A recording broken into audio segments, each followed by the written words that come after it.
THUSIM khat anangai kit tau hitin che THUSIM hi a hi le mihem Hinkho a Thilsoh Kidang kiti THUSIM hin sei dewa hi che Thilsoh na kum he 1910 le 1920 lai phat cho na hin Manipur le Assam gam givel hin thinglang kho khat ana umin chule hi che ho lai phat a hin thingbul songbul ana ho ziwin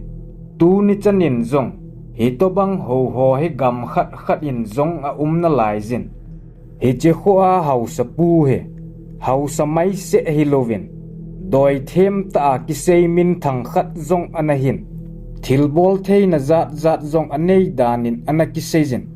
hi to bang hausa cha khat nom sa ta hin khomang adu du ne le dona a lai chun a Hinkho a hin thil Kidang ta khat ana hlungin zan khat hi anunga hel zo hin a in lam zo nin ana kilen in aga hluna chun aman zong I mut ding atitan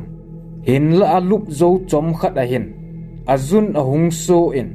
he chun ama zong a thovin alup na a ko na aga pot do a chun a in ko te zo si ana I mu gam tavin chule zan zong ana sot hle zeng ta na hi dol aga hluna chun hlawa azong a hoi sel zengin a leitolu chu mun len thim ta hi a hin aning langa chun thingphung bo phata a khat hi a umin hi chemuna chun aman zong zan le zun a thazin hitia hlawa noiza I mangai tolwa zun a tha lai chun azun tha na hlanglam a thim zep lama kon chun million ta mini hin hi che pa kom lam chu hin zon hlonin hi che te ni chu amel hlon chu phata in amuthei pon hi chun ama zong akichawalin akichat be se zi achun salamin amanin hi chun ama pan zong a in ko te chu ko ding atin ha penin a pengin hin la a peng do zo tapon chom khat zo hin zam ding atin ama zong a hlai gon a hi le a keng chu chat thei tapon hitia chat theilowa adin den lai chun hi che milen te ni chu a hung nai che zeng tan hi che te ni chu a kenga hung ti dinga zong lei chon thalo a lenga ti dingin zong a hla anei hlon pon hiti chun het man lo ka in tul tong khalovin akom chu ga hlung hlon tan a mel hlon chu vom le lut zengin chule anam se hlon dan chu mihem hai but na za zong a hipon hi chete ni chun I ma sei lovin khatin a zet lam khut a hin amanin chule khat chun a veilamin a tu in hiti chun a len pi hlon tan a len lai zuwa chun a in velu chu hlawa anoya chun kichen sedin amun hin la a kam chu ki hu bangin a pau do thei pon a kho chu gam hla hoi zeng tan chutia a len lai zuwa chun a obom chu khat vein a hung ki hongin a hung pau thei tan hi che pasal pa zong a hung pau thei pha da chun hi ti hin adongin koi na hi hlon ham I pidinga zan laya hitia hi nei bol hlon ham tin do na tam ta cho nei tan hi chun a zet lama pang adom pa chun hiti hin a hin don budin keini hi GIMNEI hlanga thithaleng pa sot tol le ho ka hi hlone na pa hin kaleng pau akizol pi je in thilbol thei na zat anei a hi leng pan man na nom na nei je in ga pui hlonin atin hi che je a chu ko hung pui hlon na hi tina sei pe ta na hi mihem pan zong hi che thu aza achun akichat le zengen hi chun hi ti hin lung agelin ipi ka ti ding hitam ka kile kit thei na dem ka in ko te to ka kimuto kit na dem tin ngai to na za na ngai ton he chun he ti hin a sejin nei hlawin ka nom poi tin akitomin athanei chasuna akitom wang chun I machala aphachom tapon he chia apui te ni cho ama sangin azat zakhatin atha a ha hlonin phat sot thim alen zo phat u wahin molen thim ta le sang ta khat he agal mun he chun azet lama pa chun hi ti hin a hin sejin hi che kho ko hi ka nau GIMNEI hlang Ilun va diu ahitai tina hin sejin ahi. Het man lo ka chun. Hi chemun cho aga hlung ta ven. Amul sang pen lai don ta achun. Ku hom len be se lo khat hi a umin. Hi chemun a chun aga chu ven. Hi chelai mun aga hlunu va chun. Thilaho anu apa tam ta api ana ho mu ven.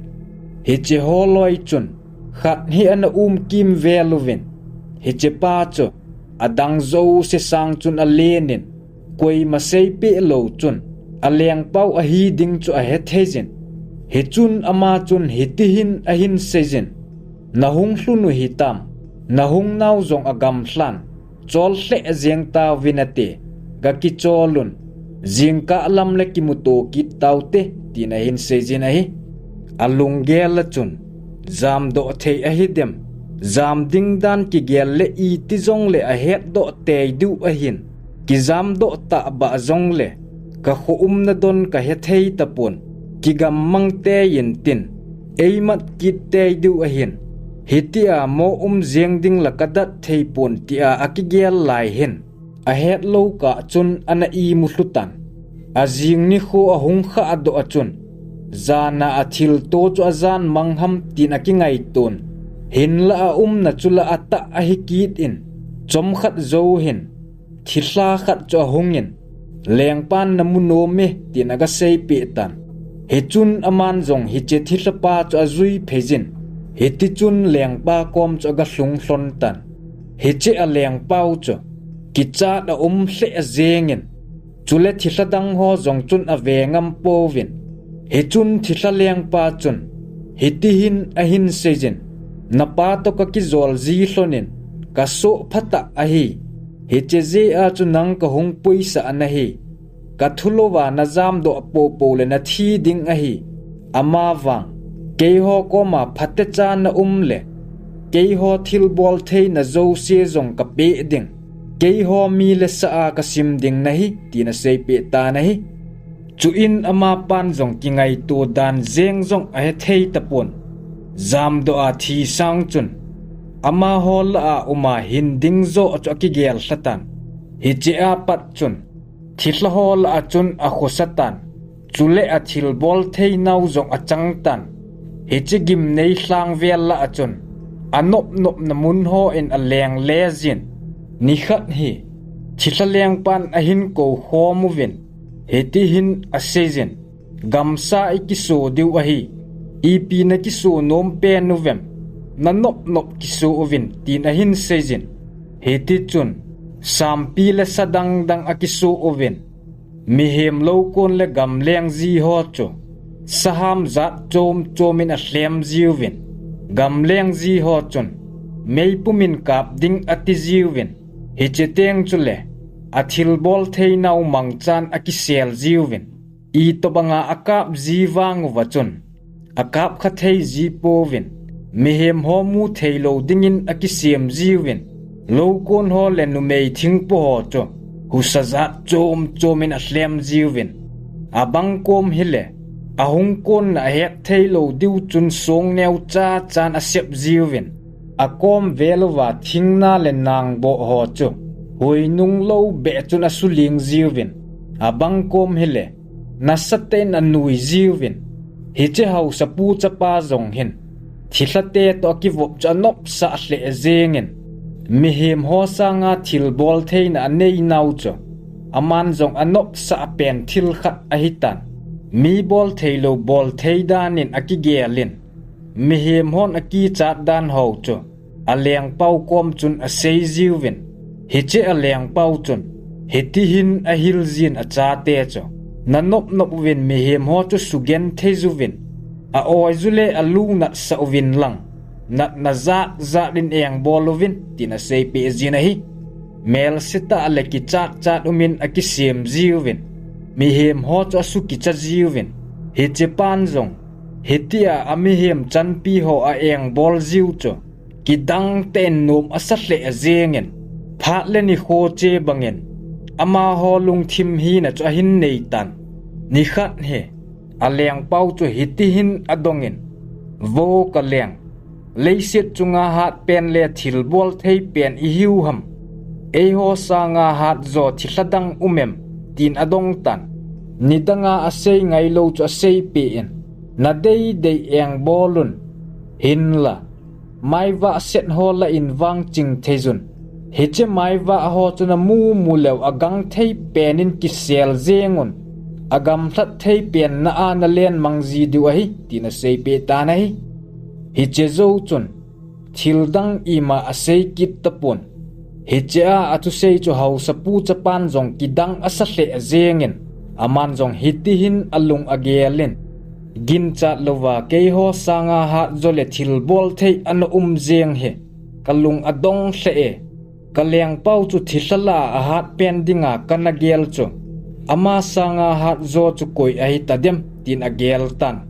leng pa thu sei chun agu in alung asuna hle zengin heche maiwa ho chu kimu to pi ding chule athil bol thei na vet sa ding chu atha azaten ten zengin heche pa hen leng pa thu sei bang chun a bol nom pon heche maiwa ho amu mana alen mangjeng ding chu agel thei pon hinla heche thila maiwa ho chu atam lo ji oham khat veizong anamu khapon chi theina dinga asei mai mai hidingin aging mon ama wang nisa khat he nupi thingpo in lam zona akile lai zuwahin heche thila ho hen hlep chat vai dingin anachangwin hechun ama hon jong pi ham khat he amuwin mihem a hi chula a hewin hinla amai cho va set zengin awa dan chu nisawa abang hin awa in hechun mihem pa hau sapu chapa jong hin vet ding atin hinla avengam tapon heche nupi thingponu chun la khat he ahin sa phejin heche a alasa acho ala het la angai ha penin ahen amai wa le alasa acho ki chabe se zengin amit changa pu ke gon anakhang jong pu ke dingin akigotan hechun dai chat vai zizang cho hetapon ama sanga hat zo le thil bol theizo akito pi phat na chun azam manglo le bol theidang anei tapon hechun ama jong kinno teina leng mangta na hi hiti chun phat le ni ahung chen akum ahung hitan thila hol a cho lung ki to ta ji uwachun nom jong asa hle zengin hiche thila hol a lai hin khat vei jong a in ko tele kho sung thu ana sei ngam pon hin la ni khat ne alung ahung helin a in ko tele a kho sung wa aloi a gol ho cho ipi achang ta diwem tin a hin gel tan aman jong mu nom na lung gel a hin nei tan hi che phat chun thila leng pa kom chun hiti hin aga season leng pa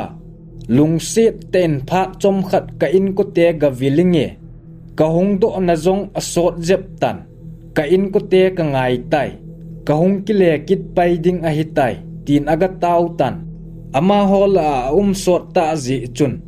ta san na jong anei juvin hi che ji chun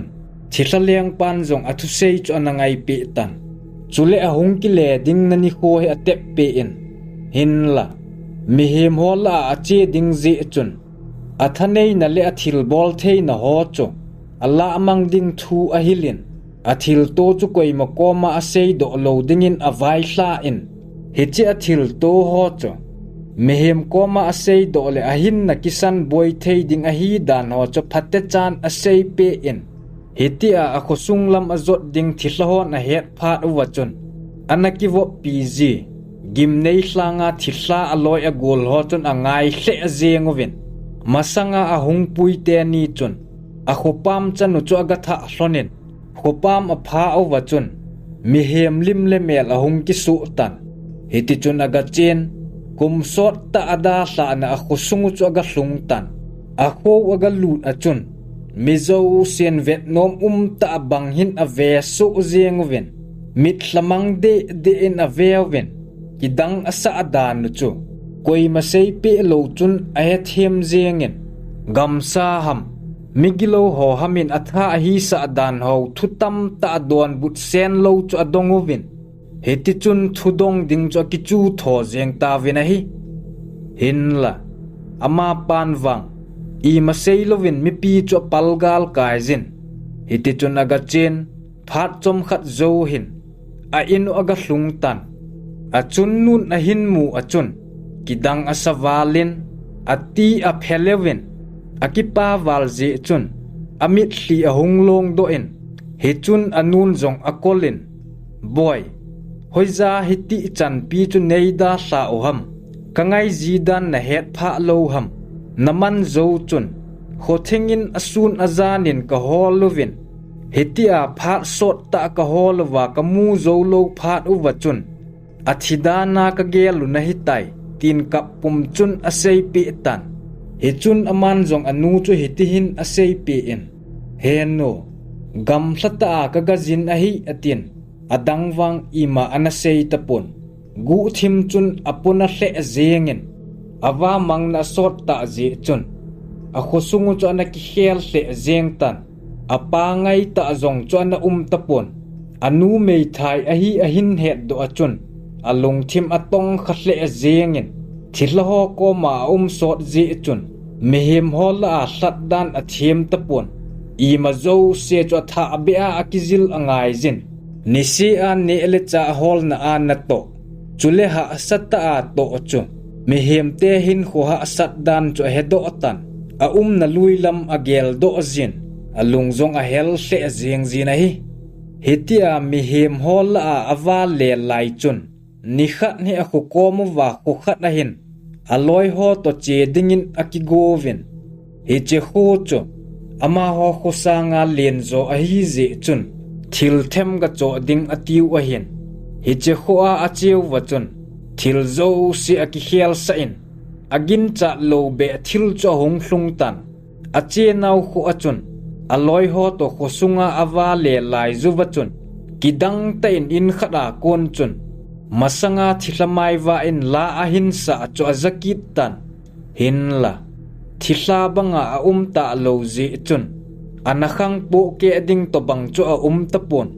he chun aman jong hi chela cho het chen nom na nasatta anejen chu in ama pan jong hi che in cho zonin amun aga hlun pha na chun he chela cho mi khat sein anasapon mi pi tam te na sa u cho hin he do tan he chun aman jong kidang asa hle zengin alung don man chun khosunga wa le ho gol hlang khat hi hitihin adongin hichea alasa u hu I pila ham koi ho ham asa ho kho thilamai wa ho ham tin adong tan athudo chu hi che pa chun kidang asa hle zengin mit sat lap lap chun hitihin adon budin hi che mi ho kho tu lai za Christian kiti ho a hiuve inam la owa zong alut atam hle zeng tan hi che je a cho nasata a do dal ding dan ki ngai tu a hi aki khop nau in kho ho in atiu chu a hi chule alasa u kho apathienu awa choi nau a hi tina sei pe ta na hi japan adon but na chu akidan sa awang chun athu sei chu I pi ki sei na ham chu a he them chom de pon he chun hitihin adong kitin apathienu chu koi ham hoilai thileng pa ham he chun khat pan jong hitihin asei pe in thileng pa a hi poi ama ho Christian te pathian chapa amin chu Jesu Christa a hi ative tina sei pe ta na hi chun ama pan jong sei ding dang a he tapon thileng pa ham anati cho pathian chapa zo a hi pha da chun zo ti dingin la hlahola ana lai chun amai wa dan ho amit ta in anamu chen tan zo thubu a hi lo ding dan cho ata san hle zengin alung thim chun na satta in aboi tan athu simule apathen pau thu cho het nom na lung thim achun adim tan he chun ama zong akitim zo tapon za chat zong hetalo chun aki khop na wa chun aga lut zengin aga lut pha na chun mi zong anatam pon vai chat mel puta zong a umuvin hin la aman anei zo lo ep ham khat anei zu chu het na khat anei jin mihem kampa wa sei them zo lo kipa na khat anei zu chu het thejin za chapum pum chun hitihin adong tan Napathianu thusim nei hilun kahenom hle azenge tina dongtan ama chun ei ho set diuham tia agel lai chun mi khat hin mai hlai sel le nui seu hin hitihin ahin dongin lekha na sim theile hichele khabua ki sun hi anasimin hiche ahin na het nom zo se akisune na het chen nom le ama komin tauzingin tin sei pi tan hiti chun tau ding dan ho zong ahiluvin hin la ama panwang alung gel chun ima ahet hem pon athil bol chu adi lo zong aki het pon hau sa cha khat hi na zal chun a khowa le khasim the hlom cha la a khat a hi je chun hichele khabu api uchu asim theiding a hen hin la asunga ki sun chu sim thei ham sim mo ham ti cha boi na pen a hitan hiche chu asim ding chu akicha hle azengen azi chu GIMNEI LHANG thilhaleng pan hin he do ole ei tha ding a hi tin aki gelin hin la athil het nom na zi chun akitim zo tapon in ahluna chun hichele khabu chu lungdong ten asim tan a hi le van noiza a het kha alo ngai lut na le lung set na adim pathian thu chu asim do in masanga athil to le khabu a ki zi chu leile van abang zeng tan mi anasu gen thei ho chu adi lo dan a hin he do in hichele khabu a ki sun ho chu kidang asan lo pi asa hle zengen thilhaleng pa heto sun le zan abang zeng tan ale khasim sung chun masanga a het ngai lo kicha na le lung don na hlagau hi lo tu ni chana zong a het them zo lo hlagau khat hin a pi bangin a ki het in nidanga anabol kha lo hel a holai len na a Christian pan anahil bang chun ama zong a tau tan phat le ni kho ahung chen ahung peng tha atan hitia apen tha zo chun ahin kho chun na sata in a ki helin a khomi te mu theile ki dang sa thei khop chun ahin kho cho hung ki hel tan a kho sungu wa chun pathen ngai lut na thupa cho a sei phong le zin chule ki cha na i ma zong anei tapon a kho sungu wa chun ta san mi apun be che zengin ama zong akipa hle zeng tan hetia apen tha phat hen thilahon ada hla danovin akigelin in la anna hinai sai pun zan khat he hin na thu asei zo hin ama pan zong ki chol do ding tin alum tan hitia i mudinga aki got lai hen uinam seta le thilanam chu hin hekit in hichun aning alai aki hel zengen masanga mini hungji chu mi gup mi sagi zen ahung hitawin chule amelu chu lunghan mel pule phuladinga hung ahiu chu he thejin chu in aman zong hitihin adongin